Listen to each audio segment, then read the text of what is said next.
All right, everyone, welcome to the goods. Happy Ramadan. Is it really? Yes, really. For all of our Muslim listeners, how dare you, Jake? This holy time. I don't know.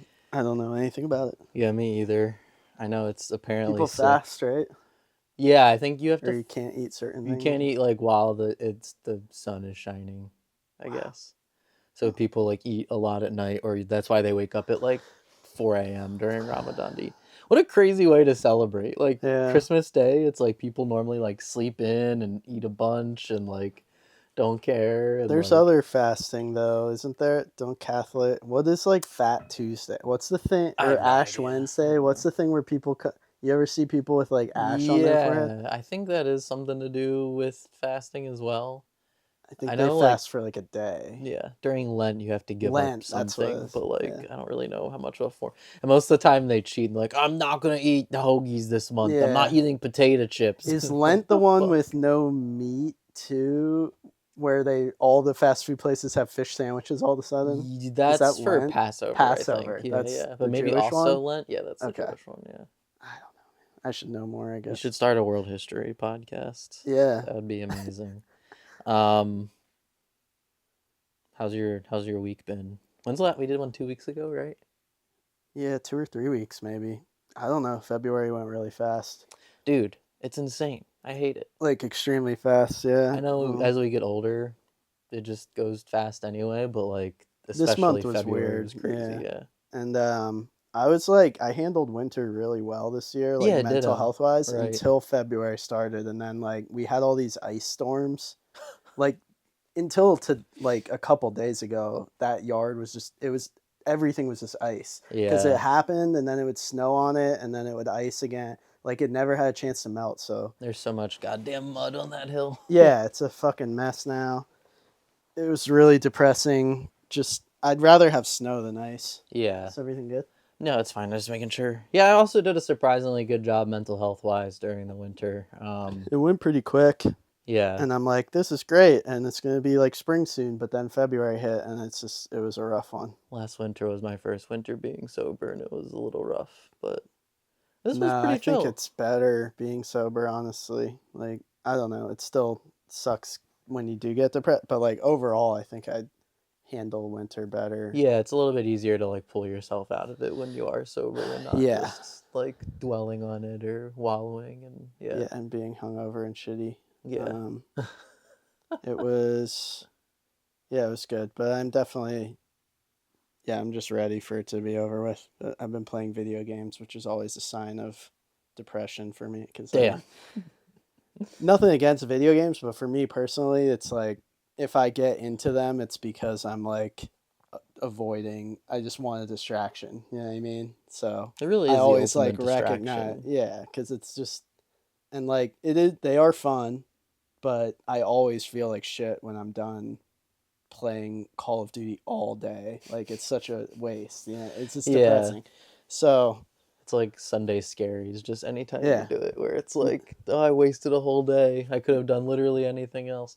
It's hard when your mental health isn't in check to just appreciate those days for what they are, because I think people who have their shit together really envy doing that kind of thing. But no, Mick is really good at it, and she's always trying to remind me like it's okay to take a day, or even if you're like really not feeling good, to take even like a couple days or a week to just like come home and watch YouTube or watch a movie or play video. Like you don't have to be working on something all the time. And I have a really hard time with that. It's not like I'm super productive guy, but like I do just beat the shit out of myself if I'm not like at least doing a couple things a day, like even if it's this little taking care of a chore or working on a whatever, filming a yo-yo, like something. Yeah. I am just like, I'm a piece of shit. Didn't do anything today. I watched a movie and relaxed. And she's like, that's like you should be normal allowed. People do. Yeah. And I'm like, no, I just laid around and watched YouTube for 8 hours. It was like, is okay if it's like you don't have to do it. You know? Yeah. I'm always trying to work on that, but it's not easy. I feel worse about it during the summer when you do that and then you're like, fuck, I could have gone out and actually did something, but instead I just laid around all day. Um, what are you gonna do, man? yeah, yeah.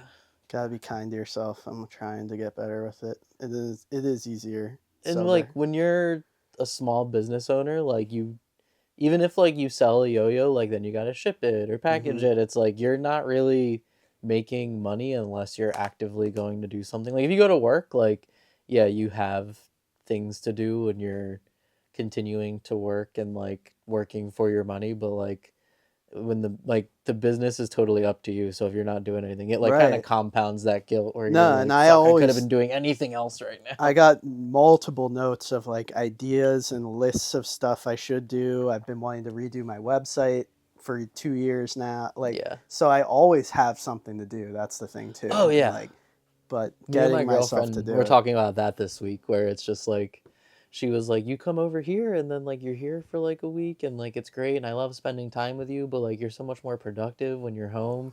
And I'm like, yeah, obviously, because like all my stuff is there and I Yeah. have like nothing else to do. Like I go to the studio with you and I work at your studio or whatever. And then like she kind of gets it where it's like you could literally be doing things till the end of time. You know what I mean? When Yeah. you're a small business owner, you are doing that. And she also is a small business owner technically, but it's Mm-hmm. just like she's good like Mick about like, oh, like I'm not gonna do anything today, or I'm just gonna chill, or like when the time comes, you know. And then like Yeah. during the week, she's like working her ass off, and it's like I don't know. No, I'm not good with the balance. I just like, Yeah. I'm always feeling guilty and like I'm not doing enough and for whatever. It can Right. be anything, the yo-yo business or my own personal life or That's even worse all the when shit. you start Yeah. being guilty about both of those things when it's like I want to do more in my personal life, but I also want to do more in my business, and those things And I'm also just getting counteract each older other. and I'm tired and like Right. I Yeah. do need time to recover. Like maybe not as much time as I give myself sometimes, but I do need some time. Like I Yeah. can't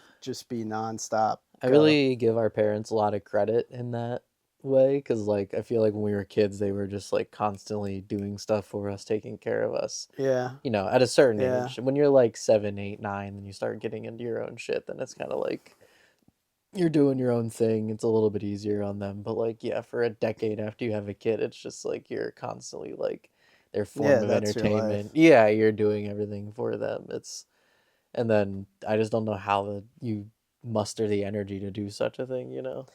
Yeah, I don't either. I think something clicks. I was talking to Randy about it a little bit. He has a Yeah. kid now and He only like has one or he has one kid, yeah. word. But cuz I think I'm pretty sure most days that I'd like to have a kid still even though I'm Hmm. getting older, but um Dude, people have kids so I old go now. back and forth, you know. Yeah. Like there's some days where I'm like absolutely not, but and it is all just anxiety because I'm just like, well, I don't have enough money or I don't make enough money. But then I have coworkers or like who I know people who just they have multiple kids and they make less than way half of what I do and That's they're fine. crazy. Yeah. They're fine somehow. Maybe it's not perfect. I'm sure it's stressful, but like Yeah. they do it and you just make it work and like Right. Well, they're your significant other has a job, and then like you're barely yeah. gonna save anything for your kids to go to college. They're gonna have to take on that burden on Sure, their but own, and what I mean, you're that's not gonna go just on the vacations way and it stuff. goes. But And like right, yeah, the reality is, everyone who I talk to as kids says this, so I know it has to be true. Is like you're never, even if I was making whatever number I can fantasize, like you probably would still have that anxiety. Like I right, don't know, yeah, so that doesn't go away. So it's a matter of getting over that, I think, and then just also you just do it and take the plunge. But yeah. I'm not good at taking plunges with shit like that. So No, me um, either. And yeah, yeah, I don't know. I follow a couple financial planners on Instagram, and like no one who's like a crazy selling you a program kind of thing. Just people yeah, who are generally like just invest in these yeah, things, blah blah blah. Like you only need to save this much money. Like I was only making 80 grand a year, and now we have a $3 million portfolio because we just kept it, you know, trim for a decade. And like it's inspiring because just like you said, there's you know we grew up and like still not surround ourselves, but work with people, interact with people who make like 40, 50K a year, and like yeah, somehow fucking make it work. And it's just like Jesus Christ. And we've you know, we're fortunate enough to have like spoiled ourselves throughout our 20s and 30s now of like yeah. kind of doing not whatever we wanted to, but like, you know, just being a little more liberal with our money and not Right. like being super stingy and like I don't know, because that's when I was a kid, like we never ate out, we Yeah. never went and got fast food, nothing like that, and like my mom was poor, but like it's still, even people who made decent money back then, it's like just a better financial decision to eat at home and to Yeah. not buy a new car, not do all these things that so many families do that like put you paycheck to paycheck. Like I know a lot more people who make pretty good money that live paycheck to paycheck than like make 40, 50 grand a year and like are more or less comfortable. Like they don't Yeah. really want for as much, you know what I There's mean? so many variables, That too, where right, you right. live, all that shit. It's like I'm lucky to live in a place where it's not that expensive to live, and I don't know. Yeah, Just you like really I bought this place definitely at like the perfect fucking yeah, time. like right at the cusp. It could have been better. A couple years earlier would have been way better, but But now I'm sure this place would be it's yeah, no, double what you bought it for. yeah, it's Like doubled since I bought it, that's which is crazy. cool. Yeah. Um, I mean theoretically, but Yeah, right. yeah, I just wish I would have listened to my when I started my job at Clefstone where I work. Mhm. The guy who like trained me, it's Mhm. like a kid a year or two older than me. This was 2014.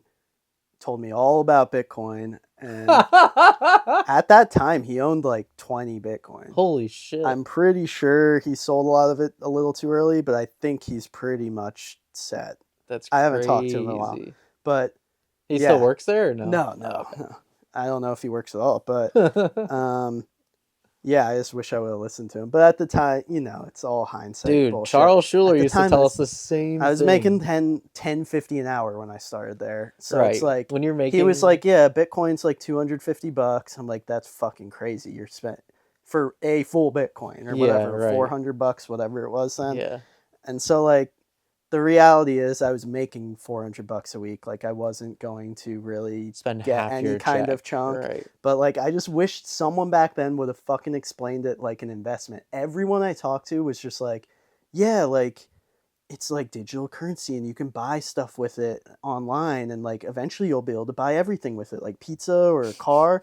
I'm like, I'll just buy that shit with normal money. Like I don't it didn't make sense to me. And I Yeah. was young and stupid, but like no one Now, explained it like, no, just buy $400, buy one coin, it's going to be worth 100 grand in 10 years.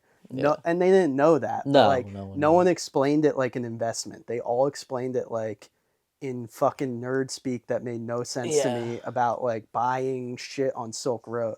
I'm like, I don't buy drugs on the internet. I don't need. I buy drugs in real life. Yeah, like it didn't That's make sense. It didn't process, Yeah, and I people just kind of wish it just would have. look at it like a valuable metal now, where it's just Yeah, like, it's oh, you buy literally gold just and you hold it on to goes it, and up and it's down. gonna go up in Yeah, value. Inevitably, it's gonna continue to go up. But yeah, dude, I mean, it's Charles crazy. Schuler, Boxler, they both were saying the same thing back then to me Yeah, too. And I was in a similar position though, where I'm like, yeah, I'm making like $500 a week. There's no way that I'm gonna yeah. spend half of my But the thing check, is, and like, yeah. then again in like 2017, 18, I was like looking at it and I did buy a little bit in 27, but just not enough. You know Hmm. what I mean? But like now looking back, I'm like, I could have put, you know, a good chunk Yeah, away I mean, and that'd be hindsight is sitting there. always Yeah, it's whatever they say, whatever. 2020, right? Because people say the same shit about Yeah. investing in Apple and And the Microsoft reality is, and if I would have put all my savings in back in 2014, the moment it hit like 20 grand, I would have sold everything. right, Yeah, you know yeah, I mean, I yeah, wouldn't have held it for 10 years until it hit.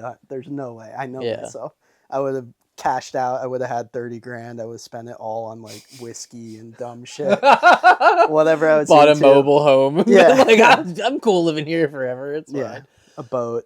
And So like the people who are it's rarely people who are like financially independent that are like yeah, touting the benefits of it. Like back then, I yeah, don't know your friend's setup, but it's like, most other people who I talked to at the time that were talking about it like lived at home or like yeah, their parents paid for everything. So it's like, of course, like any money they make, like, oh, I'll invest some of this. I'll financially prepare myself. Like I moved out when I was 17. I've been paying rent since I was 17. Like I just moved back in with family 2 or 3 years yeah, ago. So it's like, that's the first financial like, uh, like release that I've had in terms of like, oh, like I can actually like save money now and not have to be concerned with it and like No, this guy was interesting. He was like ex-military and like. Oh yeah, well you get. He's like a proto Groiper type. Like I think he's like fought. I don't know what happened to him, but he like when the Trump shit came, like he went down. Like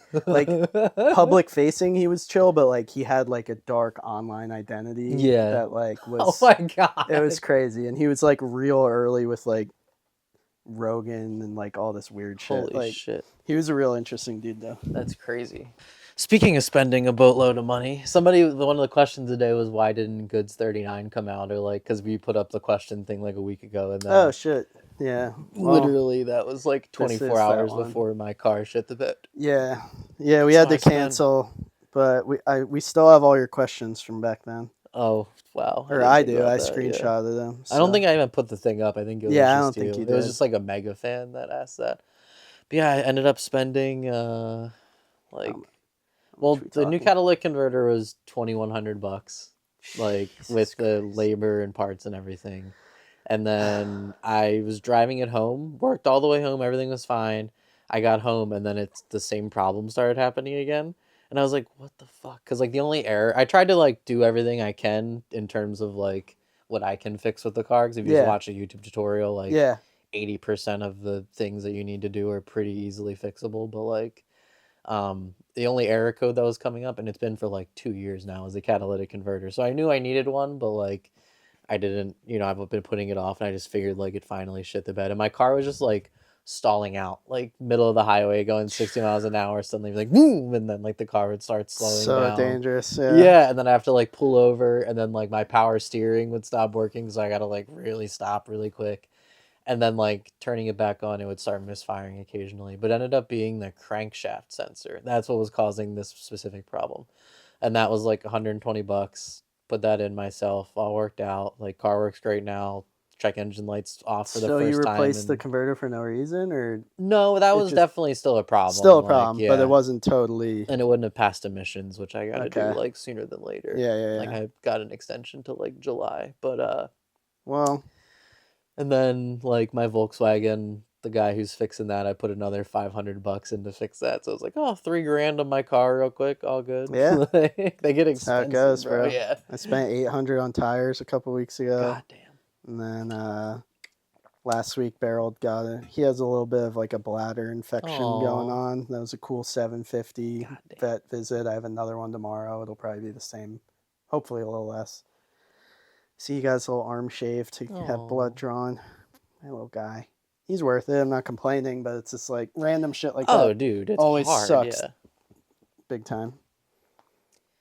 Beryl, I want to pet you so bad, but you're not. He's on this little painkiller right now. You're not nice. Oh, he's probably a little docile. He's a little chiller, yeah. Dude, they had the drug. That was part of the reason it was so expensive. It was his second. We took him when he was like a little kitten to get his vaccines, but he had never been to a vet as an adult, and they were like, he's really, really mean. Like, they had to give him like all these different drugs, and when I got him back, his like mouth was hanging open, and he was like drooling and just like completely out of it. But they gave me like trazodone, all these crazy things I have to give him tomorrow morning before. They're like, you're gonna have to give him all this stuff before he comes in, because like we don't want to have to like inject him again with all this stuff. So. How are you going to give it to him? It's like an oral. Oh, okay. Just a, liquid syringe. But yeah. I always see. You're going to get all drugged up tomorrow morning. I always see that on like Facebook, like advertisements. It'll be like, oh, this fucking horse Oxycontin. I'm like, can humans take this? Yeah. Like... Yeah, in high school, we took this girl's dog, Xanax, I remember. Jesus Christ. Did it work? Yeah, it's just Xanax. Oh, this is a smaller dose. That's so funny. Yeah, dude, it's expensive, but luckily we are fortunate enough to be able to afford shit like this and not. For sure. I don't know. Like 3 years ago, that would have like ended me. Oh yeah, I would have been like, Jesus fucking Christ, I'm done. Like, I gotta sell a bunch of shit. Like, I gotta. It's funny. Part of it's like inflation, but but just like everyone making more money. Like money is just like it's just crazy. Like as a kid, $100 was so much. Oh yeah. And now. I spend $100 like it feels more like $50. Yeah. Kind of. It's just like not that probably sounds very privileged or something, but like it's just the reality. Shit is so expensive You're now. like more Like, financially responsible now, like with the yo-yo business. yeah, you work harder, like. But it You is know. just like, yeah, it's like things Oh are yeah, just things are just more so expensive. that Yeah. if I like, oh, $70 for like a little grocery trip of like not even that much stuff, Yeah. it doesn't even hit the same as when you're a kid. If you had $100, it was like, Oh yeah. I'm good for like a week, bro. Like at least like a couple weeks, Probably I can more, get a bunch yeah. of stuff. Like I can eat out a bunch of times. I can, yeah. I mean, yeah, because you don't have any responsibilities. It Like, is wild. I sound like a boomer, but it's like cigarettes were like $5 to $7 a pack. Now they're like yeah, $20 a that's pack. insane. Like it's so hard to even imagine. Yeah, I remember the first time Spending $20 a day on cigarettes. Yeah. Like how I don't know. When we went up to Massachusetts, like right after weed got legalized, like I think right after that they made cigarettes like super expensive, and like I was smoking hella blunts at the time, and like a pack of blunts, like you can only buy them in like 5 or 6, like even Yeah. games, like, and they came in these crazy like old school video game boxes, Yeah, like a yeah. big ass cardboard thing. And it was literally like $20 for like 5 or something. I was like, "Are you serious? Christ. Like this is insane! They're like $1 for 2 back at home." Like, Yeah, I feel like we would get Honey Dutches for like 75 cents or something. You get a single. yeah, yo, I've been really into watching these steel coil accident videos lately. Have you seen these? You're familiar with this is, right? They have like tons. They can be like 8, 10, 20 tons. It's just like a big coil of steel. I don't even know what the fuck they use it for. Where it shoots the molten steel off of it? That's another thing that can happen, yeah. I love like, industrial accident videos from China and India. That's so scary. Have you seen the fabric where it's like a loom, like full rolling fabric, and people get, or it's not always fabric, it's sometimes like, it's like textile, like thread and stuff, and someone will just like put their arm in at the wrong time and get sucked into the spinning thing and wrapped and completely crushed by like whatever the rope. There's videos of this? Oh yeah. I got the yeah. There's some That's wild. Holy shit. That's probably the worst. And then lathe videos too of people getting sucked into like industrial lathes and spun around. Like literally their arm and their body is just like ragdolling and smashing the sides of it until there's nothing left. Yeah, you're just dead. Like you're just fucked after. No, it's just like crazy. You're just mush. It's just like, but it's crazy. Jesus Christ. Sorry, maybe no, it's okay. I thought that's what you were talking about. Kind of, yeah. I mean, that's what happens when these steel coil accident videos, like they'll be on like a back of a truck, and like the truck will like stop short or something, and then it comes undone, and then like rolls, and then like crushes the cab of the truck or whatever. Yeah, it's real bad, dude. Damn. I feel bad for blue collar people. Yeah, we moved the big slabs of stone at work, and I'm always like just thinking how it could definitely just. We use this shitty crane thing to lift them up, and like if that breaks and then you're not paying attention, you just get smushed. Yeah, like a week ago, my girlfriend got this like crazy commission. This was last year. She got the commission, but she's sculpting this like massive head. It's like the size of one of us. It's just like a head, and then they poured the bronze mold of it this last week, and it was fucking crazy. Like it was molten hot. Like it looks like in the video, like, and it's in like a dank. Foundry, so it's just like gray and brown everywhere, and then like the molten bronze is just like so neon red, and like it was insane. I was thinking the same thing though. I'm like, this would be so easy to get so fucked up. Like this is awful. I mean, it makes beautiful things, but it's also just like no. There was a steel. I mean, there's Bethlehem Steel, but Kutztown had a steel foundry, and there's like tons of recorded. They closed in like the 80s, but there's all these recorded accidents. Like you just fall in to the molten steel and like your vapor, like that's crazy. Yeah, it's like thousands of degrees. Like even like your bones like turn to nothing, and you're just gone. And it happened like 3 or 4 times in Kutztown at like this fucking foundry. I wonder what the payout is when something like that happens. Probably nothing. Back then, like 70 grand, bro. It's like here, 70,000 for your wife and 7 children.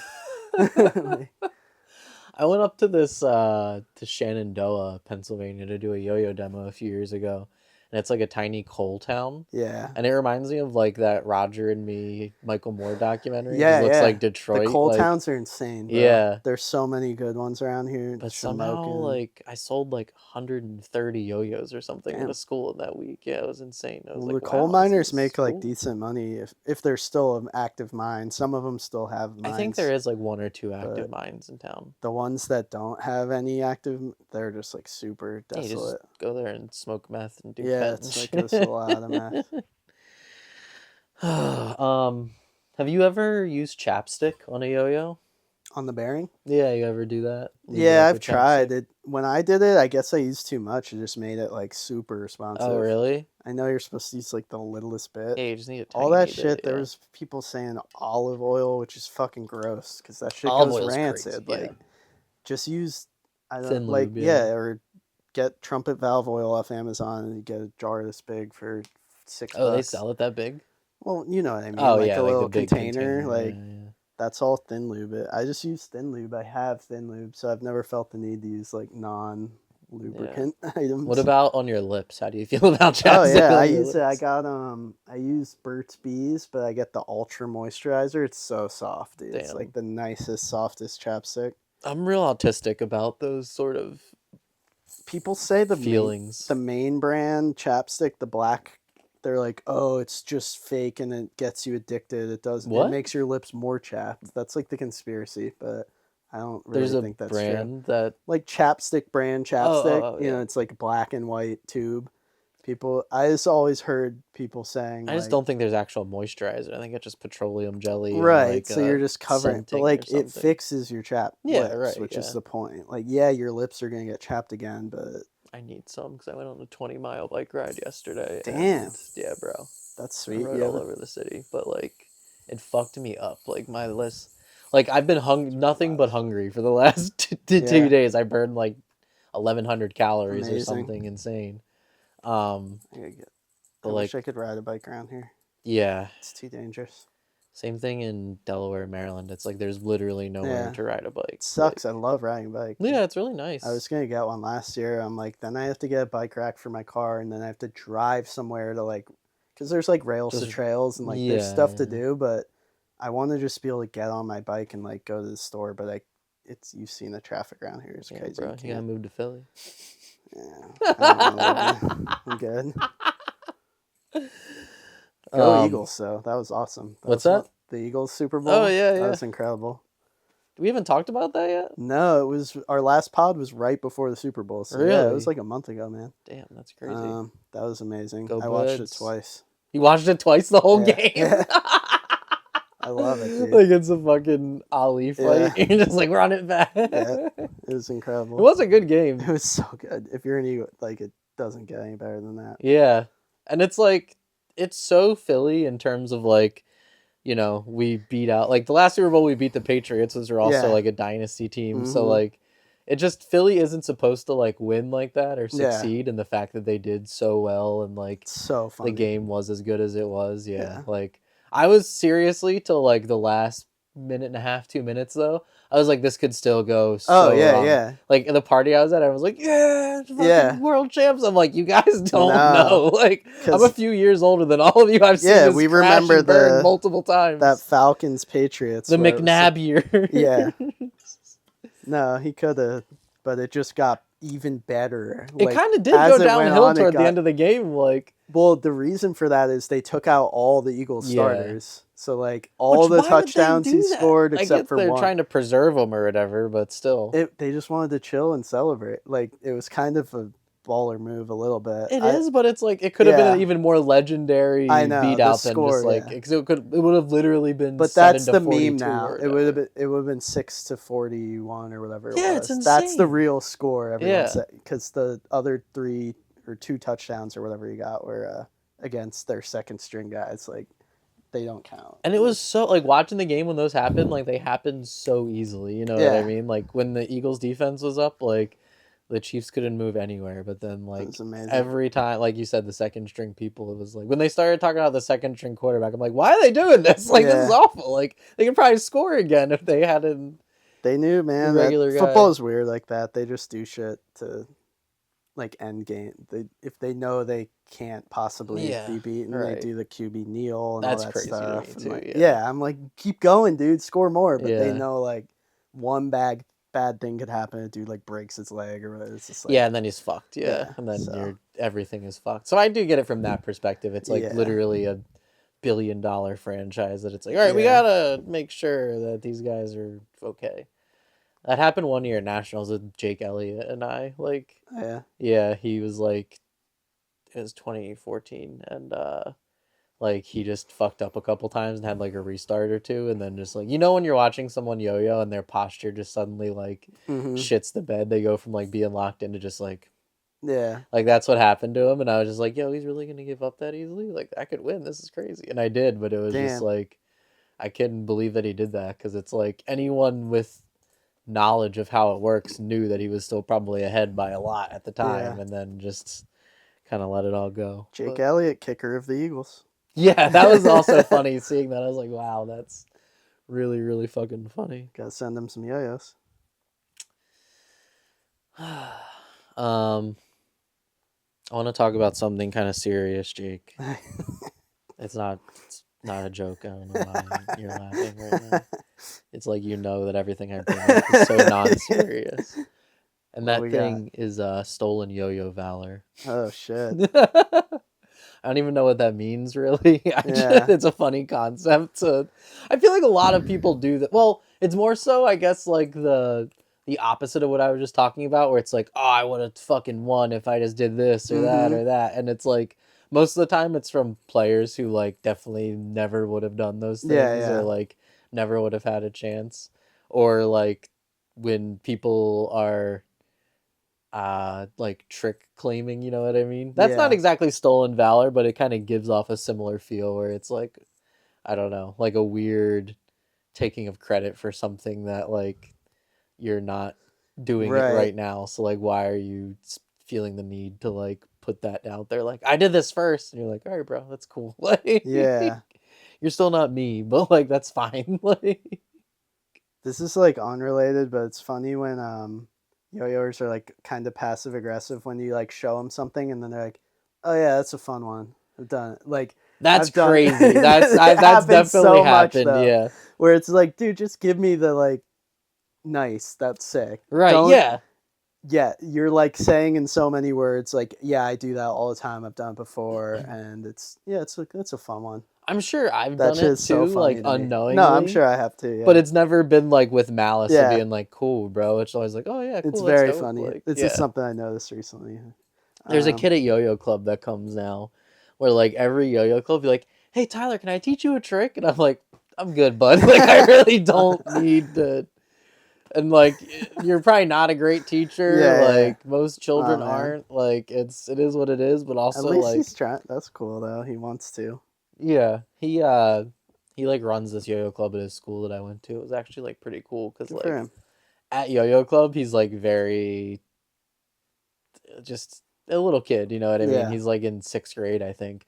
But like at yo-yo club he was like actually a cool kid, and it was like, oh wow, like this is cool to see you actually like coming into your own and being like a functioning person and not just like wiling out. He'll do this crazy thing where he's like, like all of us will be mid conversation. There'll be like 8 adults like all talking to each other, having like not an in-depth conversation, but just like, oh, this yo-yo, that yo-yo, this freestyle, this fat freestyle, whatever. Be like, all right, I'm going to play off string now. And it's like, what the fuck? Like, bro, no. I get like I remember you saying it's crazy. Like, and his parents have both come to Yo-Yo Club, and like they're great people, but I think like, you know, you can only deal with that with a kid for so long before it just really gets on your nerves. So it's just like they probably at this point are like, all right, cool, bud, go for it. Like, hell yeah. He's a very interesting kid. Yeah, I don't know stolen yo-yo val. I definitely, as a kid, would when non-yo-yoers would be like, you got what at Worlds? Second at Worlds? I'd be like, yeah, Japanese guy beat me, because I just didn't want to admit that Dana Bennett, some guy named Dana from Maine, beat me. Like, I just didn't feel like explaining all that. Yeah. Like, so I was like, because everyone knows, like, oh yeah, they're so good. Yeah. Like, everyone just had. So to non-yo-yoers, that was kind of like stolen valor, I guess. Yeah, vice versa. Like the year that I won, I think did Takeshi get second? I forget, or was it someone else? I Feel guess it like was he Takeshi. did. I forget. I don't know Yeah, because he definitely it's a won good the next question. year. Who Yeah, the fuck? What were I top think three? Sojin got third, and then maybe I forget, to be honest. I really don't remember. I think Takeshi got second. Yeah. Yeah. But that is like the inverse of that. It is kind of cool to tell people that, like, yeah, Yeah. like the last year I won, like I beat like a 10-year-old Japanese kid, and then he won like 8 times after me. Like, oh wow, that's insane. It's like, yeah, it was really the last year that anyone Weird. had a chance. Yeah, it was you, Takeshi, and Sojun tied for second. Oh, I thought And so. Dana Dana got got third. fourth. Okay, yeah, and then They he call got it bumped up fourth. to third. Yeah. Yeah, that's so I interesting. don't think I've ever seen Dana's 07 Worlds. I gotta watch that. It was okay. I think he used some kind of random Hey, song. I got sixth. That's not It's a bad. good, yeah. Damn, bro. I don't know if I've watched mine. I don't know if it's online. That's crazy. That'd be a fun podcast to do one day. Just go over old school freestyles of each Yeah. other's. Dude, I don't think Dana's is. There's his 06, yeah. No Dana on YouTube. I'm And sure I'm definitely someone not. has it somewhere. I feel like there's like a Yeah, I hope Taiwan we can yo-yo find channel or those. something, right? Yeah, the only other type of stolen yo-yo valor I can think of is when like you're yo-yoing in public and then someone comes and they're like, "Yeah, my grandpa was a champion at that," and it's Right. like I he mean, won like a yeah, contest at the soda fountain. Like yeah, it's not yeah. really the same as what I do, but I Like the get it. Like, neighborhood. Yeah. yeah, that was really like a kind of a crazy idea from Duncan to be able to be like, well, all these kids are gonna be able to say that they're they're a Duncan yo-yo champion. It's like, Right. oh, cool. Like we tried to do something like that with Yo-Yo Factory, but it just like no one really cared, or it was like just something I don't know that they did for fun. It's a little different too, and it's like basically just trick ladder format, and everyone Yeah. has like a much higher risk of fucking up when it's on like a Duncan Imperial or something versus Right. everyone's got 888s, and it's like, all right, do a 90-second freestyle. Totally different and then, thing. Yeah, for sure. You want to go over some questions? Yeah, let's see what we got. Let's hit one of these real quick.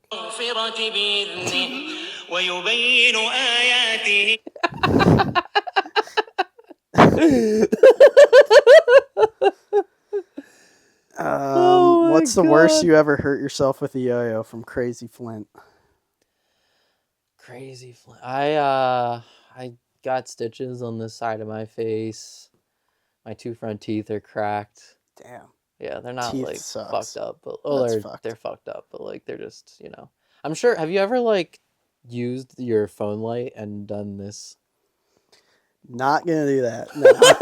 Fuck that, bro. I don't want to know. What do you mean? I don't want to know what I'm gonna see. It's probably like all fucked up. Yeah, like a lot of my teeth are cracked in general, but it just that's how it is horrifying. when you're older. You know what I mean? Teeth stuff freaks me out, man. But when I go to, I have dentist tomorrow. Yeah, I have a dentist appointment on Wednesday, and shit, bro. I'm like excited about it because like last year I went. I think we've talked about this in the pod before, but like I went for the first time in literally like 14 years. The end of the year last year, and I had like 6 fillings to get.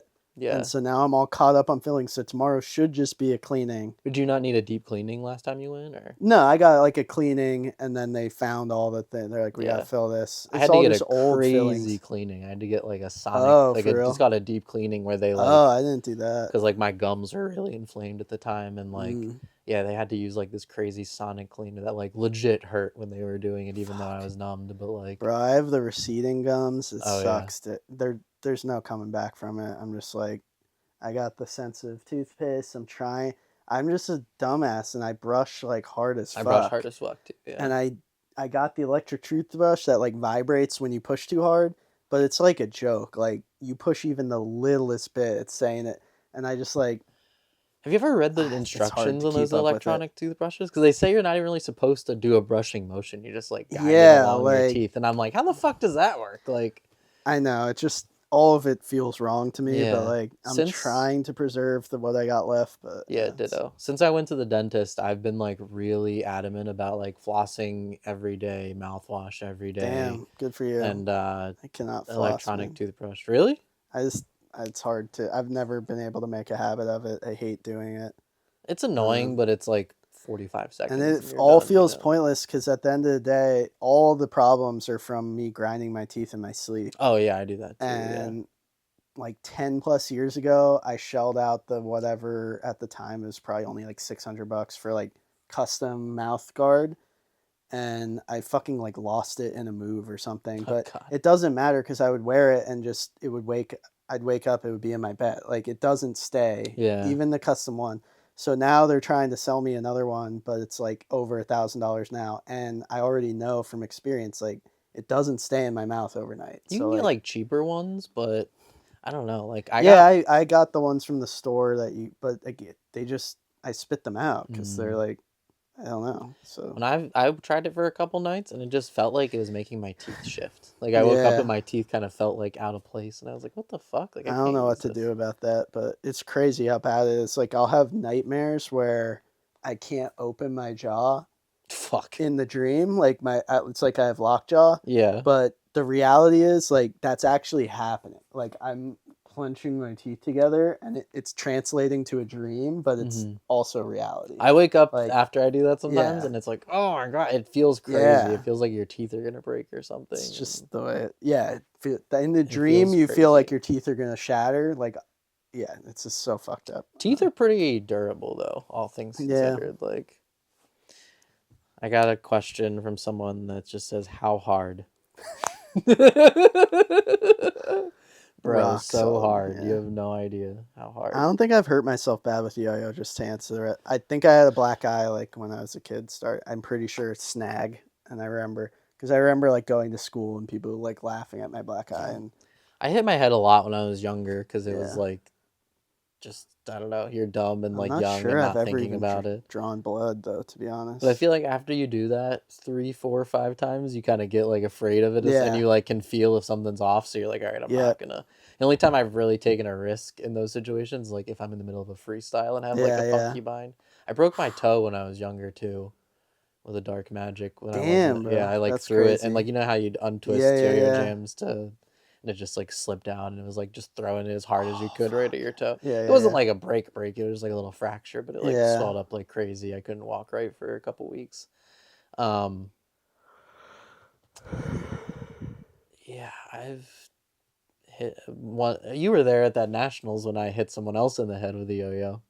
Like I was playing the Bear versus Man project. And the yo-yo went flying. I gotta hit up Ben Gates. He has that footage. Yeah, that was so funny at Virginia State's where it was just so casual. Like, oh yeah, I think I do have that. It's like, bro, when we were younger, that was like so. I just want to see it. Like I'm so legendary. Curious. Yeah. He should be cutting it up. You know, like he should be putting out little reels of it and stuff. You know, like.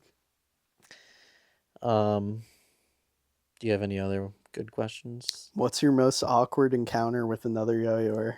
Aminal Collective asks. I wish I had a good one. Fuck. I don't really have any awkward ones. I mean, yeah, I'm sure there's been so many. Lots of yo-yoers are awkward, but it's all like along the same lines. It's not anything too crazy, you know what I mean?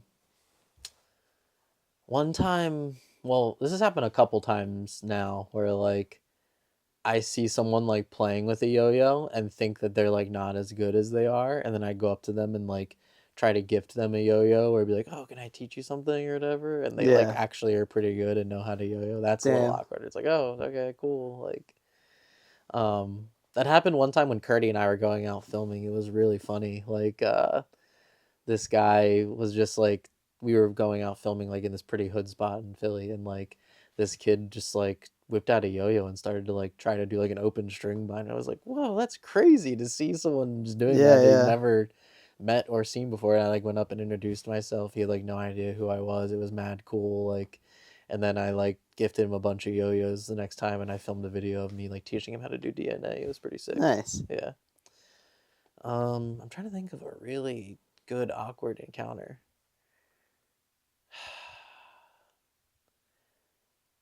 I can't really. Yeah, me neither. I'm blanking. Of any. Yeah, there's gotta be some back in the day that were funny, but I don't really remember. Yeah, I don't know. Like, I can think of like a couple specific instances, but I don't want to like out anyone specifically and make them feel weird about it either. But yo-yoers in general are just awkward people. Sure, so it's like not an easy thing. But what is your favorite element you like to add to tricks? or perform. I mean, slack is probably my favorite same. element. I still like slack to this day, and I'm glad that it's kind of made a good resurgence. Like, I don't like yo-yoing 1A without doing slack tricks. I'd have a hard time doing it, period. right. So it's like my whole thing.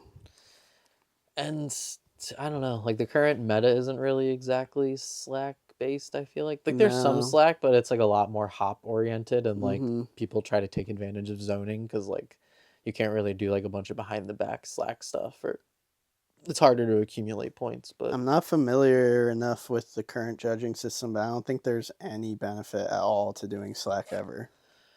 It's hard to get a multiplier. Like that's not why even people like rareness anymore, is there? Yeah. So like I think that's one of the I don't know. I think they got rid of that. Oh, did they? I'm not sure. Or maybe they renamed it or something.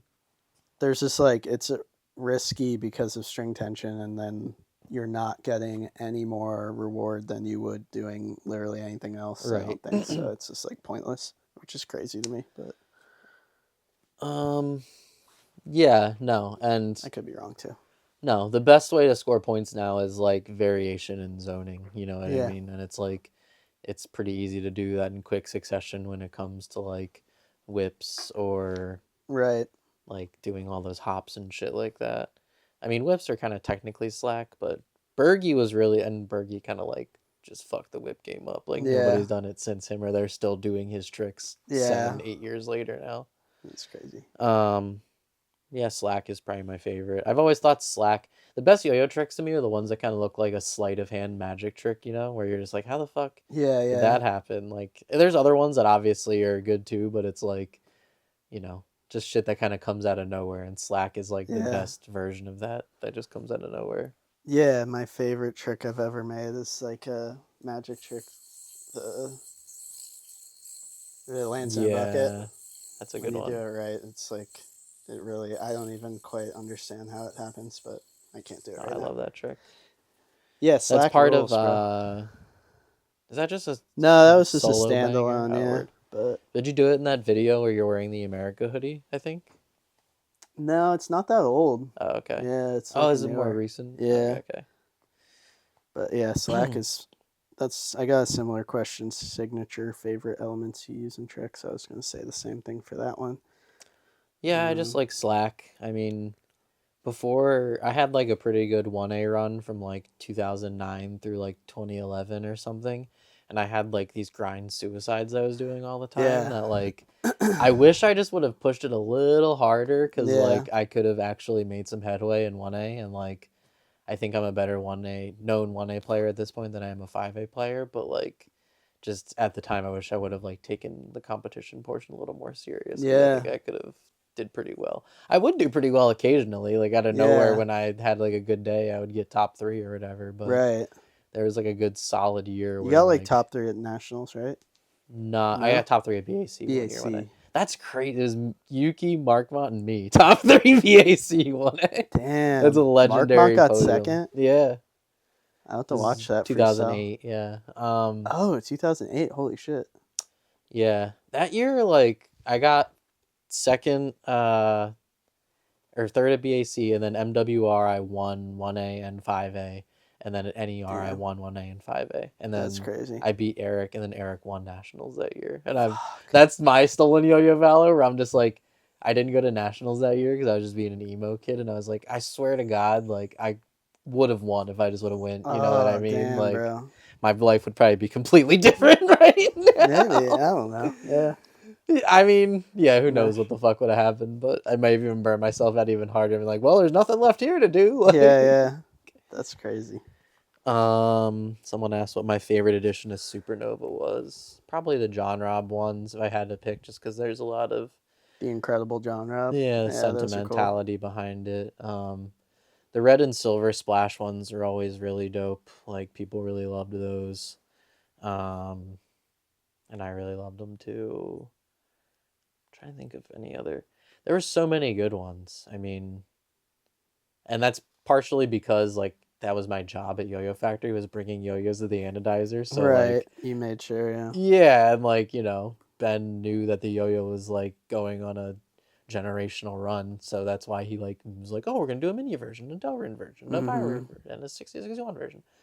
And so yeah, he just kind of let me go crazy with Anodize. But you know, and the price point of the yo-yo also kind of allowed that too, where like other yo-yos that we were trying to keep around like 60-70 bucks, it's like, all right, we can't justify spending $8 extra anodizing this versus the Supernovas. There was $120 bimetal at the time, so we're just kind of like, yeah, fuck it, all right, cool, like do whatever you want. And we sold so many of them. I'd have to do like exact numbers, but it was something. I think we sold like 4,000 or 5,000 one year. It was a lot. Damn. Not just the Supernovas. We probably sold like maybe 2,000 Supernovas, but then like, or maybe like 3,000, and then like 1,000 of the mini version, and then like 1,000 6061 or something like that. But like, it was a crazy fucking year. Yeah, that's insane. I just remember doing my taxes and being like, wow, I almost made as much money from royalties as I did my yo-yo factory salary. Like, this is retarded. Insane. Wow. Yeah. John Rob needs to start yo-yoing again. What the hell is going on? I just sent him a bunch of yo-yos recently. Good. Yeah.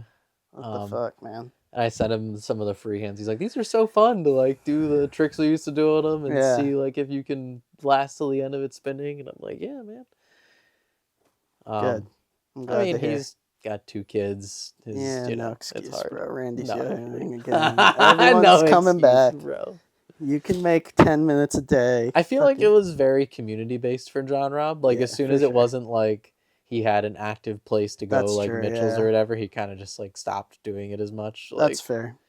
Even when I like go down to hang out with him, or he comes up to like, he always has a yo-yo on him, but he's never like, there was a solid like 5-6 years where he's extremely competitive too, which is like, right. If he can't go to club and show people up or compete and show it, like, I don't know if he wants to do it. Yeah.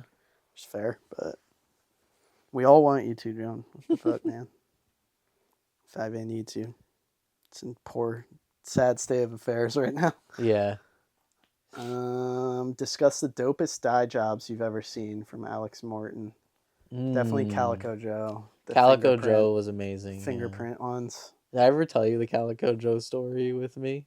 I don't think so. Maybe, probably. So like, when I saw him doing those, like, that was just a doodle I also did as like a kid, just like in the margins of my paper. It was just like, oh, like just a bunch of like rolling hills and like spirals and shit like that.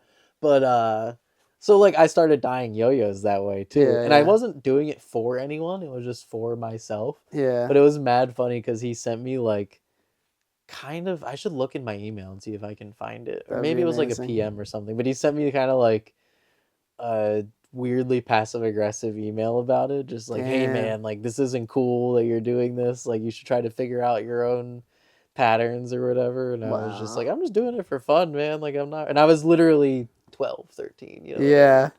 That's a little crazy. Yeah, because it's, I don't know, like, even if like not a thing, right, if a kid did something like that now, I'd be like, oh, like, that's whatever, you know what I mean? It's not like the RSO guy being like, hey, Jensen, can I make 5 of these? Oh, sorry, I actually pressed an extra 0, made 500 of them, my bad. Right. I desperately need this money to supplement my microsurgeon salary. Yeah, CJ, when he started dyeing first base, those were crazy. They're still really crazy, but... And then I did this really cool DV888 once that I wish I knew who had it. Grant Johnson had it last that I knew of. I should hit him up and see if he still has it. But like... A DV8? Aren't those metal? DV888. Or DV8, the buzz-on one. Oh, yeah. Nice. So it was for someone at Yo-Yo Club, and they eventually sold it to Grant. He has a picture of it or something, I'm sure. 'Cause it was a crazy dye job. I tried to do just like this like V-shaped web pattern going from like the gap outward.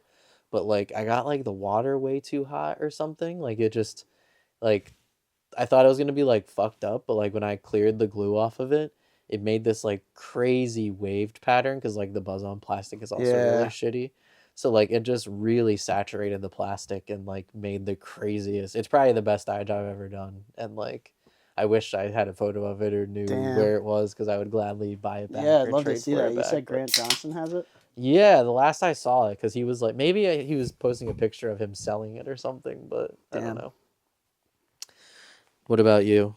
Also, Eric Wolf, organic dye jobs. I mean, Yeah, I was all never, the ones he listed. I love CJ's and I love Calico Joe. yeah, I wasn't a huge fan of the Eric Wolf ones, but it's still cool, just an original pattern. Yeah, I'm a fan for like the historical, right? Yeah, just because they're legendary, and because no one has really figured out exactly. no, I think CJ got kind of close with those first bases. yeah, Seth and it's not Dave the same. back in the day Yeah, were they were trying to get so obsessed. close. Yeah, I don't know what it is. and it's so funny that Eric just wouldn't tell them eventually. That or is something, goofy. He's gonna take that to his deathbed.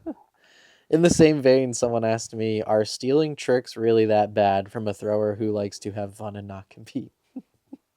I don't really think it matters as long as you aren't trying to pass it off as your own. Yeah, that may have been where my stolen yo-yo valor question came from earlier. Like, that was a big thing that happened when Evan won Worlds the first time, or maybe Nationals.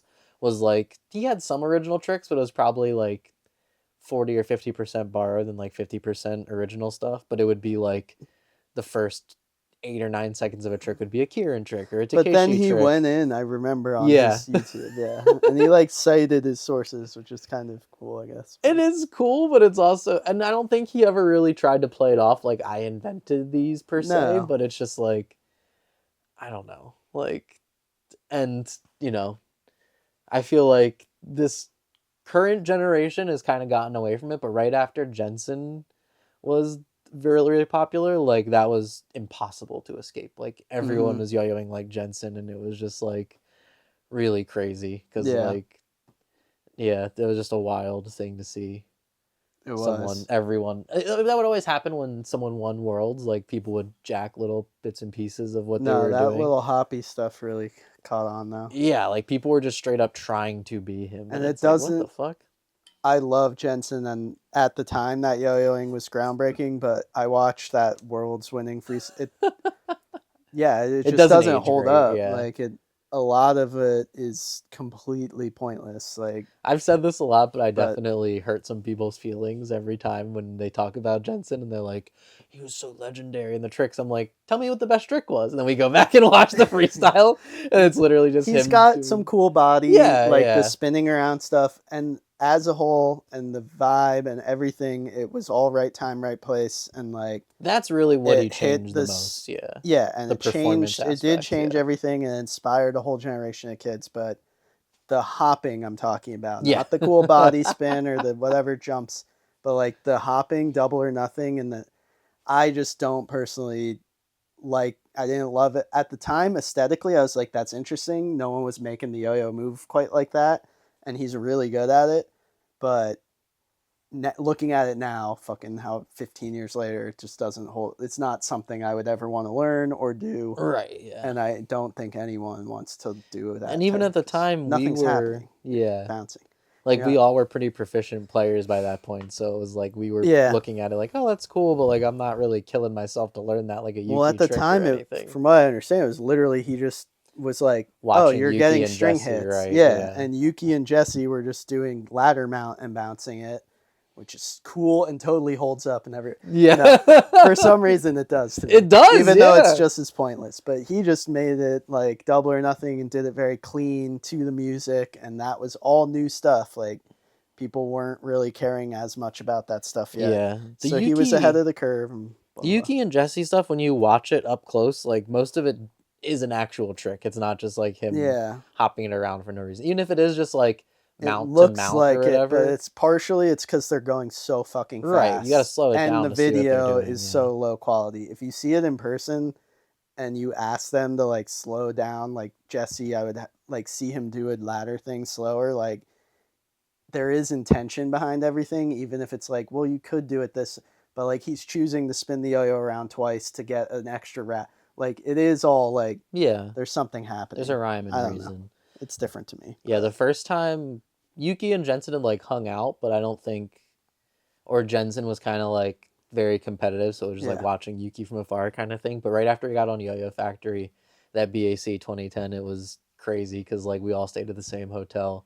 And like I just remember all of us like standing outside and Yuki was practicing and Jensen just like standing there like being in awe and not being able to like stop watching him. And then later we all were like, yeah, like he probably has never really actually given it thought, like what's happening behind it. And then you see it in like, because like you said, when you're watching it on the video, especially 240p or whatever 20 years ago, it just looks like a mess, and you're like, I can do that. And then you see it in person, you're like, this person is otherworldly. I like, say it every I could time. Never be that good. Every time I talk about Yuki with younger players, if you ever gotten into like the GOAT debate with younger players who all say Takeshi Matsuruba, whatever, I'm always on the Yuki train. Yeah. And I always say, I make a point to be like, you don't really know until you've hung around him and watched him yo-yo in person for like 10 minutes when he's like smoking a cigarette outside. Yeah. Because like everything he does is good.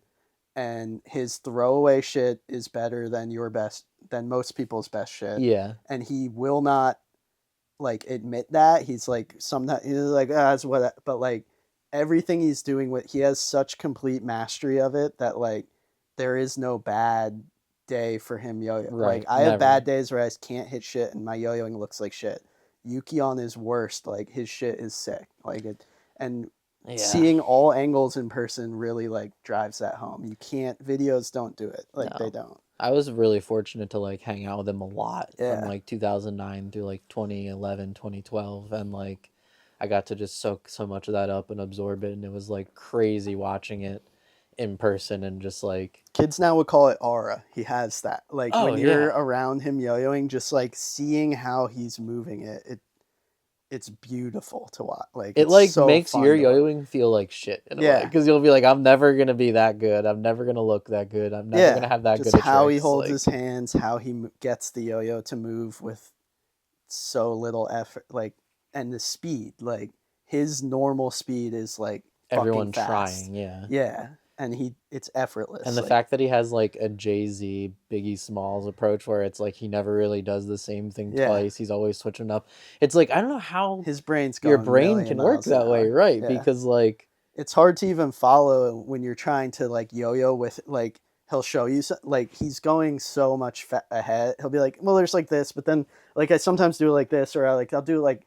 And it's like 3 of the craziest things you've ever seen, like a variation. Yeah. And you're like, all those are fucking good. Insane. He's like, I don't know, like that. I don't really like this. It's like, dude, you're out of your mind. These are all. If I made one of those, I would milk it for 10 years. Yeah. It'd be like. He posted a clip a few weeks ago that was just like fucking throwaway. He's at work or whatever, and he sets his phone. It's like the craziest shit you've ever seen. Let me cut the clip real quick. Oh. One more thing on Yuki though, like when it comes to the GOAT debate, especially, I always cite like the longevity of his. You can go back to it's timeless. 2004. He's been good for Yuki. 30 years now. You can pull tricks out from his 2004 worlds that are still hold up. You're good. I'm just making like hold up completely today, like in every way. And if someone did them now, I'd be like, damn, that's crazy. Which is almost impossible for anyone else. Like you can find tricks here and there, but like you and I combined maybe have 5 timeless tricks. His yo-yoing as a whole though, going back to everything fucking over 20 years is good. And you can't say that about almost any other world champion or any other like even his world's winning 2001 freestyle. Some of that shit is like still Yuki Slack. People still do Yuki Slack, like, and the tricks that came from Yuki Slack, like it's crazy. So Yuki's to go anyway. And then to finish my thought on Jensen, is for people who don't realize, like back then the old judging system was almost like entirely like you're just clicking positives for string hits. So like kids probably don't realize that now, but like that's what Yuki or Jensen was doing, was like he recognized, the more string hits, so bounce, bounce, bounce, click, click, the bouncy trick is whatever 40 fucking clicks. Right. Yeah. Kids probably can't wrap their head around that now because something's worth like 3 clicks or whatever. But one of the craziest videos is Jensen from BAC 2010, and like, or was it 2010? I forget when it was. Maybe it was like BAC 20. I think it was BAC 2010 because I forget if he did that like jump over trick, if he saved that or whatever it was. I don't know. But like. Yeah, a trick that would literally be worth like 2 or 3 clicks now, if that. Like you can hear the judges just like, yeah, and it's like, who the fuck is judging this, right? Even back then, it was like, who is? It's no different than like Tangler, Electric Fan, or a Brain Twister combo. Right. It's just like back in the day they weren't actually counting. It's like, oh, you're going fast as hell. Clicking a Yeah, bunch. it looks sick. It was a different time. Yeah. Are you guys going to Vegas in June? Yes, Think sir. you're gonna go? Yeah. Oh, hell yeah. Can't wait. Yeah, I want to go, but if I end up getting bookings, School. yeah, Damn, like that's like right around when camps and stuff start. Yeah. So it's like you gotta try and make it, man. That's gonna be fun, I think. I hope. I don't know. Contests are like losing their luster to me for some reason. I don't know. Like I need to be more participatory in the like scene instead of just being like looking and being like, oh, this is stupid. This used to be cooler when I was a kid. Because like back in the day, I used to have so much fun, like learning tricks from everybody and trying out different yo-yos. You just got yo-yo more, man. Hanging out. Yeah, no, you're right. I don't see you yo-yo at the whole weekend with the content. You don't even have a yo-yo on you. It's like, bro. You're not wrong, bro. Yeah. I brought fucking 100 of them to sell. Right. No, I get it. You're not wrong, though. Like, I definitely just need to... You gotta find the fun more. Again, maybe. A little bit. Mm-hmm. I want to make a cheesy-ass video like that. Yeah. Like a bunch of kids doing cool tricks, like just a forward pass and catch it. Like, what was the first thing you loved about yo-yo? Yeah, I want to go. Yeah, I've never been to Vegas, and it's in an old shitty hotel. I was gonna say cool. That's gonna. I just love that campy. I feel like it's gonna be like it's gonna be extremely campy. Yeah, might go see Carrot Top. Fucking just don't do dumb shit in Vegas. You know? Yeah, that would be cool. Set aside $100, throw it in a slot machine, see what happens.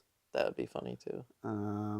They got like big goofy shit, don't they? Like found Eiffel Tower, and you could go take a shit on the Trump thing, and I don't know. Yeah, I don't know. It'll be fun. Every time I've gone, it's been like an in and out kind of situation. It's gotta be some good food in Vegas. Again, it's always been Emerald's like restaurant. Situation. Where's Emerald? Where is he? Bam!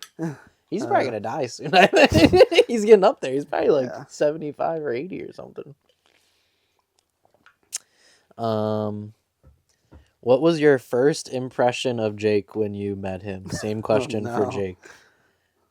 Well, Jake and I like didn't hang out the first time we were at the same contest. It was Maryland State's 2006, and like, did you have like many yo-yo friends? Maybe just Drew at the time. Just Drew. Who else did I know back then? God, I can't believe we've known each other for 19 years. Yeah, just Drew. Mostly, I talked to. Was Randy there? Randy was probably at 06 Maryland. Yeah, he definitely was. And then I just like knew of people. Man, why am I blanking on? Was Kai maybe at that? Not yet. I don't think Kai was there. And Bergie wasn't even until later. Bergie wasn't there. I knew Tim Redmond because my dad was his teacher in college. Oh, that's funny. Yeah, no, I didn't have that many friends outside Drip, but that was real early too. Yeah. That was the first contest I ever competed at. I was real nervous. But I don't remember meeting you for the first time, to be honest. No, we didn't meet there because I remember messaging you on Instant Messenger afterwards. And it was like, hey, man, like we were just at this contest together. And, right. Like, so we probably met like on the forums or on Instant Messenger. Yeah. And then the next contest. We weren't at Worlds 06, were you? Yeah, I went. Yeah. You were? Yeah. Okay. I don't remember when we first like hung out, but MAR would have been between. It would have been like 07 when I started talking to John Rob more, and then you and Danny more, and I came down to your house that year a couple times for contests. That would have been like 2007. Yeah. So it was sometime then we just started hanging out because I realized like you guys lived right near like MAR and Mitchell's and like all that stuff, and Maryland was kind of close. There were so many contests then, and Virginia. Yeah. So I honestly don't remember my first impression. Just fun. You and Danny were just fun to hang out with, and we had a lot of fun. Just like doing stupid. I think it's a lot of like caffeinated dumb shit when you're a kid that age. We're like jackass generation. Yeah. Just like young kids. Even that video we had. The only video. I wish we had like more footage from that.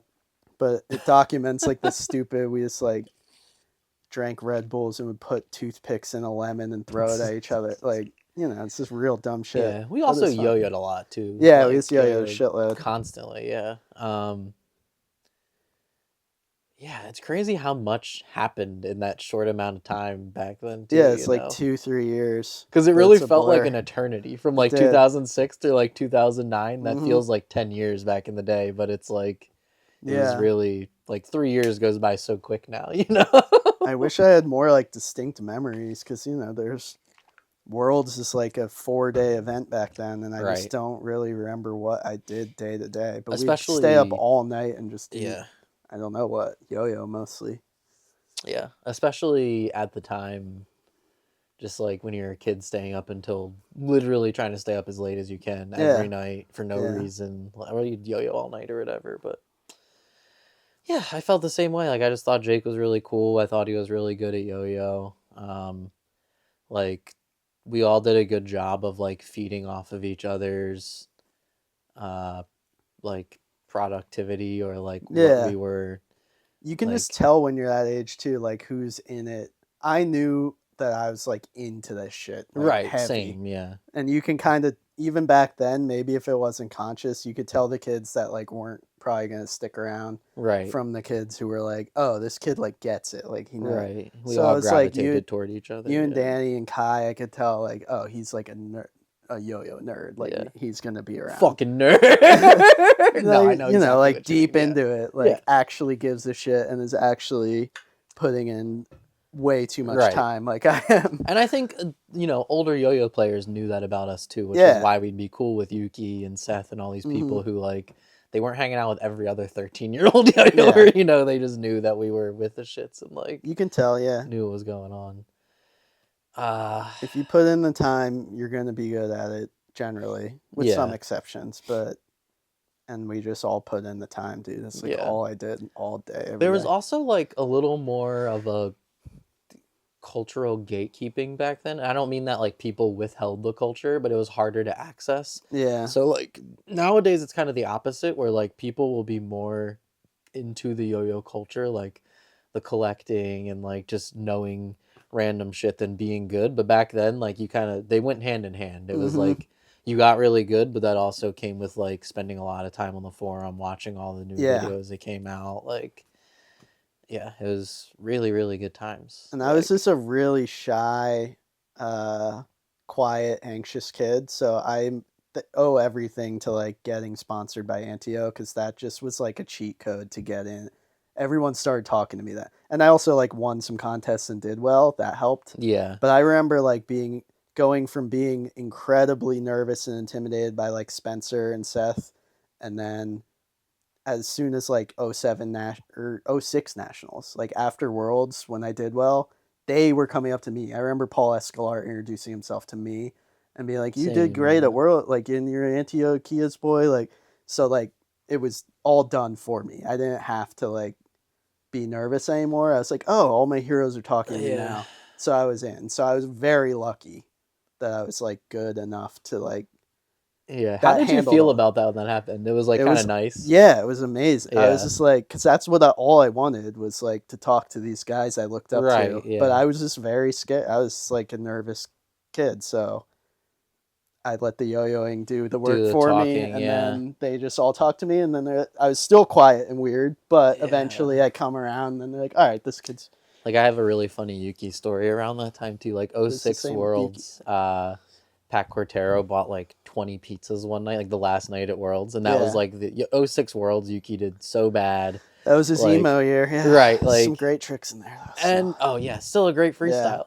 But like, I think everybody was propping it up to like he's gonna win this year. He got second last year. He did amazing. He's gonna win. He needed that year in between for the storyline. Yeah, but like, so he was pissed. I think he was like breaking up with a girl or something at the time, or like having girl problems, and like. Pat bought all these pizzas, and like I was just standing there like a dumb kid, like talking to someone, and Yuki like hip checked me out of the way. Like, I don't know if he did it on purpose or not. I don't think he would like push a kid, you know what I mean? I think it was more so just like he was probably a broke 16-year-old, and like I think he was drinking a lot at that too, right? Yeah, if I recall. But I was just like, damn, this guy's kind of a dick. And then like literally the next year after I won, he like came up and like introduced us like, bro, you're so good. Like, hopefully I win tomorrow. It's be so sick. Blah blah blah. I was like, wow, this is night and day difference. But like similar feeling where like in my head it was just kind of like, oh, so like you just win and then everything's cool after that. But also it was like, you let the yo-yoing do the talking. That like kind of proves. Come to think of it, that's what we did, you and I probably too, honestly, because it's like I won Maryland States that year, and then you hit me, and then it's like now we're just gonna be friends. Like we didn't have to do like a getting. I don't know. You just like exactly we recognized that we were into the same shit. We were both good, and it happened with me and Yuki too. Like I don't remember how Yuki and I got to be on speaking like friends, but he just said, it just happens because you're just like, yeah, you're good, yo, we're good. It's like when we were younger, like this is pre-2006 or whatever, and like you'd see people wearing Vans, and it's like, oh, that guy skateboards. So it's like a cultural ephemera of like, oh, like this person knows about something I know about, and it's like yo-yoing would be kind of similar, or like even like just wearing band t-shirts, dressing certain ways, and yo-yoing, like it was still a very nerdy thing like it is now. So not everyone was very fashion forward or into music as much as certain people. So it's like we all kind of like grew together because of that too. And went through those like really integral teenage years of like, oh, we're gonna get into rap now, and like Wu-Tang is cool, and like it all happened kind of at the same time. It's so funny now to see kids like 13, 14-year-old kids posting with like MF Doom songs on their shit and being like, this is like 20 years too late, y'all. But I'm like, oh, they're discovering it now. So it's like it's cool to see happen again. And it's like, it's just so funny because I know like they weren't around for that. Some of these kids weren't even born when we were doing it. Insane, But it's just like they're probably like thinking like, man, I'm so cool and original doing the yo-yoing. No one's yo-yoing an MF Doom song, and it's like, little do you know, bro. Like there was a year where no one used anything but MF Doom songs. Couple years, I feel like. That's really funny. Weirdest yo-yo you own? Oh, I mean, probably the Master Hot Stamper you gave me. That's pretty fucking weird. That's a great yo-yo. It's very weird, Weird colors. Yeah. It probably, like back in the day, we would have loved to have had that yo-yo because it's just an organic double O-ring yo-yo. We played with it every day. The shit out of that thing, Which is so funny that Yo-Yo Jam took forever to release double O-ring Patriots. Like, I have one of those. They came out like fucking 10 years ago now, but remember the like science company made a promotional yo-yo? It's like black with the red. It's like it's a weird yo-yo. It's like a piece of a the thing that spins blood stuff around and samples. I have one of those somewhere. It's so funny that pharmaceutical medical companies have so much money. It's like, oh this $6 yo-yo could be I think you had to like inquire about like, I might buy one of these $18,000 machines and like, all right, here's a free yo-yo. I had to like sign up for a mailing list or something and put in a bunch of fake info. Oh, I have a cool fire wheel that Eric Wolf modded. That's like so like white with the chrome cap. And the cap spin. Damn. They're like hub stacks, and it's sick. Like surprisingly so smooth. Like it's 888 smooth. I don't know how Eric did it. And then recently Seth gave me a whole set of opaque hyper freehands that are blank capped and all disassembled. Whoa! Like Josh Root somehow got a hold of these and was like gonna do some, I guess, maybe powder coat them or something together. Yeah. Wow. And like I haven't assembled them; they're all just sitting in a box downstairs. But interesting. Yeah, those are pretty cool. They're not exactly weird, but no, it's unique. I'm like slowly assembling like I think 4, 8, 9, 10, 11. I have like 13 or 14 opaque hyper freehands. Damn. It's just one of those things. Like when we were a kid, they're the amazing. Coolest fucking thing. Yeah. So it's like now when I see one for like under $50, a couple translucent ones just popped up online the other day for like $50, and I'm like, oh, I kind of want to buy them, but on eBay, I think Depop or something, but it's like it's like shipping from Depop Japan or something, or like Poshmark or something like that. So I'm like, it's still gonna be like $100 for a guy that's literally gonna sit in my case. Just show me after. Maybe we go in on if we can get all of them and split the shipping or something. It was so funny. that guy that you got the spin tops from that found all those Eric Wolf yo-yos. I got the green freehand from him. It plays great, whatever. Like I got a set of yellow freehand 1 caps to put in it, so it's a green and yellow freehand 1. Yeah. And I like put it together, threw it like 3 or 4 times, and then like I just sent a video to Seth of me like taking it off my finger and just like setting it in a box of like 50 other MIP freehand ones from the new generation ones. And I was just like, all right, I won't play with that ever again. Like that'll just be on a shelf for the next 25 years of my life. That's how it goes. Yeah. We'll appreciate them someday. I appreciate them now. It's just, and if I like owned a house like you where I could display them, I would have a sick display with all of them in it. But I need to do something nice. Yeah, it's hard. I keep getting more, and then they're not the easiest thing to display, and it's like they don't look great in terms of decor. No, you know what I mean? It looks like a big pile of shit, but it looks cool. If you're a yo-yoer, there's some cool shit. Right? Yeah, that's all cool if you're a yo-yoer. Yeah, but yeah, I don't really think about it much. But I know in 20 years I'll be happy I have exactly. Yeah, it's like some crazy old. They're not gonna fall apart. They're not yo-yo jam. They're interesting. Like, yeah, they're pieces of our childhood basically. That Mayo yo-yo I have is pretty weird, I guess. Yeah, that one's really weird. Yeah, it's very cool for how old it is. When did it come out? Like 99, 2000, something like that. Yeah. It looks like a Diffio, like pre-Diffio, though. It's insane, yeah. It's a cool shape, and it has, like, that rubber decal on the inner cup. It's, like, soft. Yeah. Coffin asked, what are we getting into at East Coast Masters? We're just going to eat Bird on the Run 10 times. They better be open. Let's make sure. I'm pretty sure they are, because I want to say they, like, opened one in Philly recently or something. Damn, good for them. And I was like, damn, like, we ate at that place so many times, but, like, this is TMI, and it may have only been 3 in Pittsburgh now. Damn. Hell yeah. It's good. I mean, justifiably so. It was fucking good, yeah.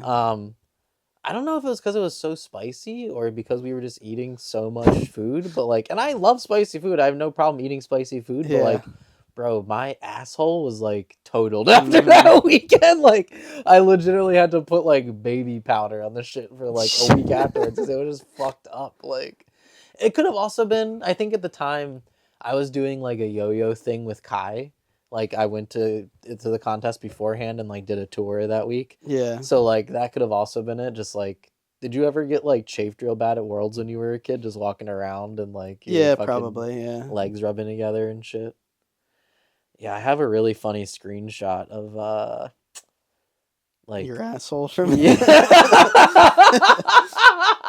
of my asshole from 6 years ago, of just the week leading up to Pittsburgh from that week, and it's just like, goddamn, literally we did like 1, 2, 3, 4, 5, 6. 7, I remember 8, that. Yeah, you guys were burnt out. Did like 12 school demos that week. Like did yo-yo club every day. Like so I'm excited to bowl with friends, hang out. Yeah, that contest was always a great time.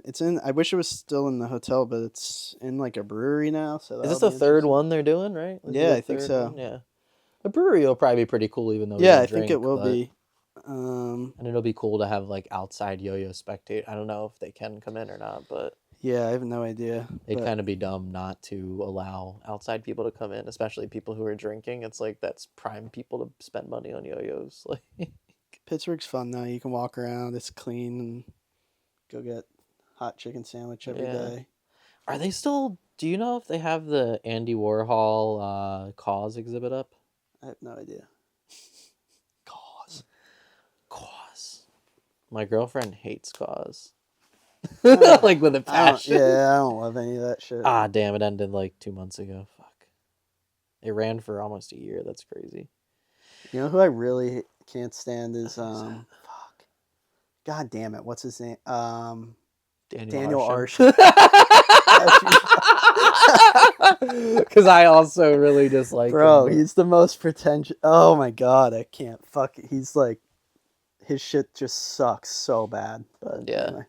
He's like the epitome of like hype beat. The worst type of people buy that. Like, yeah, he doesn't really actually make Pikachu crystal on his head, $7,000 edition of 8,000 or whatever. But like, think about it: if you were an alien and you came back from These Mars, are like the modern artifacts of the like year Greece. 3500, and you saw Pikachu. And he's filled with amethysts. And then he posts pictures of himself standing in front of these horribly painted canvases, but holding like a dry brush, like up to it. And it's like out in the open that he pays, his studio interns hands, to. right. So like, why are you pretending to paint right now? Like, it's just, I don't know. If he's in on the joke and he just is trolling and think, all right, fair enough, he I made guess. an interesting post the other day. I unfollowed him years ago because it was so cringe. Yeah. But like he made an interesting post the other day that came up in my For You page for some reason. And it was like, I think he lived in like his studio in like a tiny room from like I saw 2000 to 2005 or whatever it was.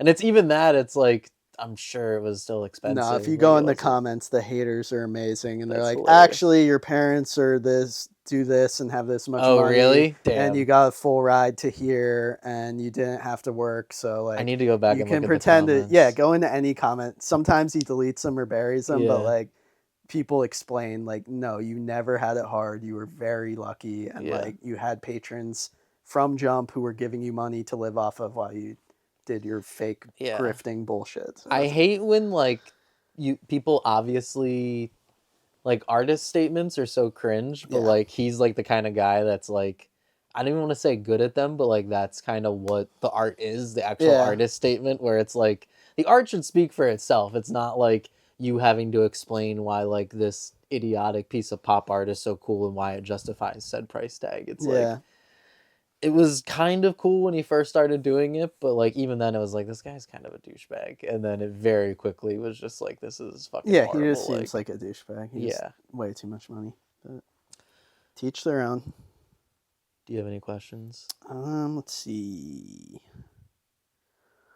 What's the weirdest, worst idea design you've done but ended up scrapping? From G Willie P. I don't think I've scrapped anything. I don't have any weird designs. I've scrapped a few, a couple were indirect scraps or just didn't work out, or like I was too depressed to like carry through with it. I was gonna do a collab with Unparalleled in 2017. That was like a Genesis Supernova hybrid it was palm with a metal ring on the outside, which was like, at the time, not ahead of its time, but like definitely ahead of the curve. I wish I knew who had that prototype. I'm sure Joe or maybe Colin has it or someone like that. But yeah, I wish I would have actually gone through with that because it would have been great. And then I was gonna do a mono metal. I had like a V-shaped yo-yo I was trying to just make like a mono metal drop near that like never worked out, which again at the time like people were making V-shaped yo-yos, but it could have been actually good. I just like, if I don't get it within like 2 or 3 prototypes, I don't really want to try beyond that because you just sink so much money into it. I have the CAD done. Well, not done. It needs to be tweaked a little more. But for like a really crazy like novelty shaped yo-yo, I should show it to you. I think I've shown it to you before. That I need to make come to fruition because like another company is basically doing a rip-off doorknob yo-yo. Yeah, I saw that. That I mean, they're admittedly saying it's doorknob inspired, so it's whatever. But it's like I can see that on the horizon of companies now. Are gonna do that more often. Like it's gonna be all balls and circles. Didn't someone make a whole entirely sphere yo-yo recently, or did I just imagine I think that? so. There's a couple coming, I'm pretty sure. Right. So it's like once someone strikes on a good idea like that, it's only a matter of time before everyone's just running to the mill to do it. So like I gotta do it. Get that going. Yeah. I don't want to say it on the air because people will gank it, but you don't think you don't have any designs that you have? I don't think so. You're pretty planned and calculated with everything. Like I still want to do an off-string yo-yo. CJ designed one, but they couldn't make it because we have the design. It's just a big Delrin dunk, and it's gonna be sweet. But they're tricky because you need like different spacers and stuff to adjust the gap of an off-string yo-yo. And it was too much work. Even though it's not that much work, it's just a matter of talking to, like, I know who to talk to though, to get it all done. But then it's like it's expensive, and then I don't even know how much something like that would cost to produce. It's a lot, and then it's like, I just don't have the time right now to start playing off string in order to promote it properly. Yeah. So I'm like, it's on hold, but it will happen. Yeah, people would support you. Yeah, but like it would. I don't want to just do it. Yeah, without. I gotta get into off string and get excited about it and have an actual reason to make an off string yo-yo, and I just don't right now. So I'm gonna. It would purely just kind of be like I used to play off string. Yeah, like instead of like you said you want to get into it, and yeah, it's kind of why I haven't done like a counterweight, even though like you feasibly could nowadays, or like right. I'm trying to think of any other goofy yo-yos. I did a little sample batch of Delrin or palm injected first bases, but they all played like shit. Damn, because like the palm like expands further than polycarb. Yeah. So, what else? I mean, I have that capped. I think I have it with me right now. That capped Joyride. Do you have the mukbang with you? Yo. What? Do you have the mukbang with you? I do. Yeah. People were asking about the mukbang. Oh yeah, that one was fun. Yeah, I just couldn't. I mean, all the prototypes played like shit, so it's like, yeah. I'm sure if I went to the right place, they could make it right, but it doesn't look like it should play like shit for any reason. And it's like, I don't know why the people I got it prototyped from, if they knew that it had design flaws, would have made it anyway. But I just want an all. They look so cool. All white like this. Yeah, they do. Yeah. Yeah, I don't know, and it's nothing that's really undoable, or like you said, the off-string yo-yo. It's just like I have a lot of other products that I could have an easier time making. Yeah, sometimes the headache is just a headache. Juice ain't worth the squeeze right now. Yeah. And if I had a portfolio of like 30 other designs that it's just like, oh cool, like I could just do this, then it's like I need to get like a solid 12, 15 releases out of just like steady, good yo-yos that people fuck with and want to play with and want to buy. Yeah. Before I'm like, all right, I can spend $800 doing prototypes for this yo-yo that may or may not be successful. Right, right. Anyway, we're back. I think I got one more little question here. Is there going to be more gummy dice? Yes, they're coming. The new Dink Extra Wides shipped today, which they all sold out since our last show. Awesome. Which is awesome. Thank you guys. But the rest are coming and they're cool colors. Are you putting out those colors of the gummy dice, or the rainbow ones? Yeah. Oh, okay, I didn't want to say. No, yeah, they're rainbow. They're the Pride cool Month looking gummy dice. Yes. Yeah, look at the new colors. They came out pretty cool. They're like blasted out. Oh shit. The black ones are crazy. Yeah, those are awesome. No rainbow picks yet. There are rainbow dews coming too, but they're held up. Yeah, anyway. Gummy dice. Charles Schuler's asking, are either of us going to make a pad response yo-yo in the future? Like response pad, not like a silicone pad. Like that would be cool. Crazy. It's so hard. You don't really make them anymore. Yeah, he would have to make that. Pads, yeah. And even then, it's like, I don't know if they play that good comparatively. Yeah. I'm so used to modern yo-yos that... I'm talking to an older yo-yoer about remaking an old yo-yo right now. And they were asking me like, oh, like, do people still fuck with silicone response, or should we do a silicone groove? And I'm like, I know on the surface that seems like a cool idea, and it's like, you know, a unique thing, but it's like, A, people don't even really know how to do that anymore. Like, new yo-yoers wouldn't have any idea how to redo the silicone in it. And then B, like, it's a chore for people to do it. Like nowadays, like they buy the pad, they put it in the pad, and yo, it's easy. It's you're instantly be able to yo-yo again versus back. And also, in the day. You have to do that shit then, right? Like you have to ART silicone did it, right? Like Jensen and them did it in their early yo-yos, and like I can't imagine siliconing 400 yo-yos or whatever they did, but they also sold those yo-yos for like 160 a piece. Like you kind of have to do that then if you're spending a weekend siliconing. Yeah. That's crazy. Yeah, it's insane. I love silicone response, but it's just not worth the headache. Yeah. Why are front style tricks done less than side style? Front style sucks, man. Randy asked that. We talked about that last pod. I feel did we? Where my pet peeve is like front style. I think I just hate front style.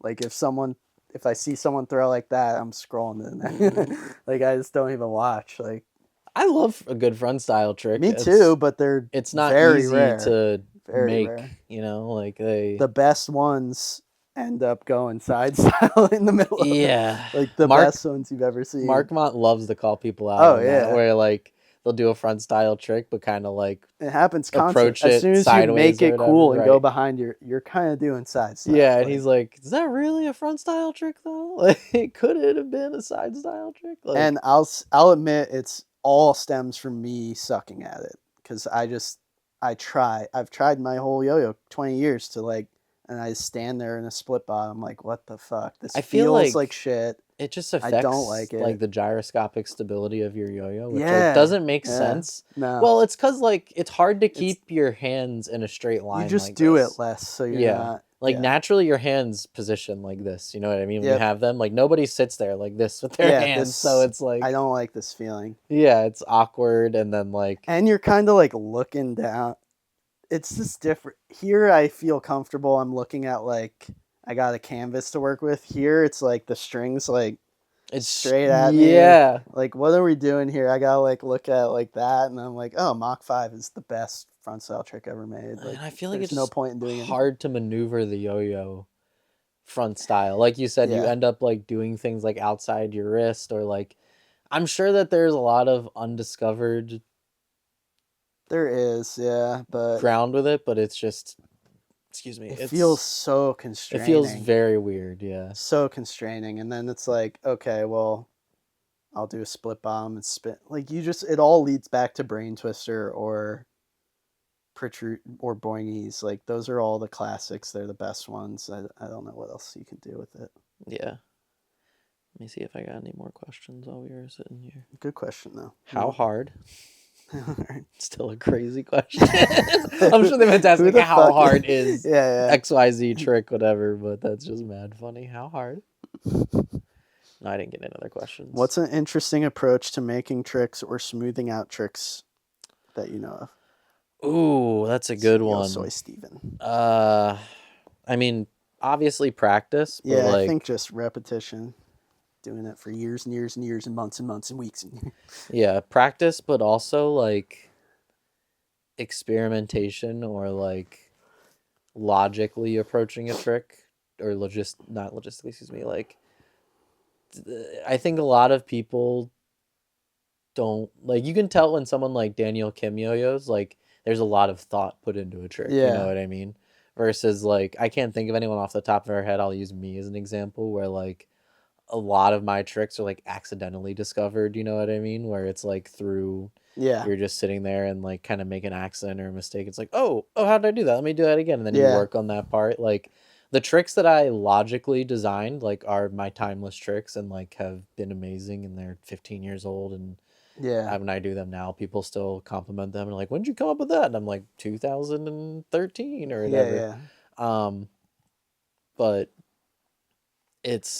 there's like an approach I feel like that isn't necessarily as utilized, like logically approaching the trick and like actually trying to design it and think about it, versus just like, oh, I'm just yo-yoing, and like I mean, it's great when you come up with a trick that just feels good, and like, and if it happens to be original, that's even better. But it's like, I wonder, it's definitely happened a lot more now. Like Kieran is another logical player where it's just like you can tell his tricks are very intentional and designed to be as such.